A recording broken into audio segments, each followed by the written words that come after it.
ГСП онлайн. Городские новости сейчас.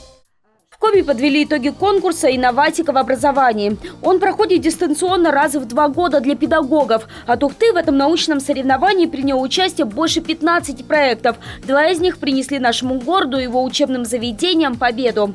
Диплом первой степени получила учитель школы номер 18 Ольга Халдырева.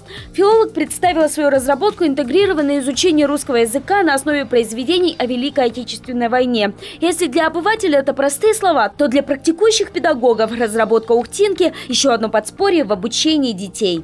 Сегодня этот сборник уже опубликован. Сегодня этим сборником могут воспользоваться педагогическое сообщество Республики Коми.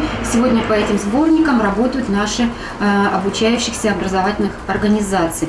Дипломантом 3-й степени стала представительница гуманитарно-педагогического лицея Анастасия Киросова, учитель географии и экономики. Она презентовала работу о системе экономического образования в своем учебном заведении. Также неплохие шансы были на победу у разработок в сфере этнокультурного воспитания и образования.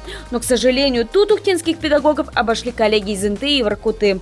Еще несколько проектов были посвящены инженерному обучению, но так как таких работ было совсем немного, конкурс в этой номинации не состоялся.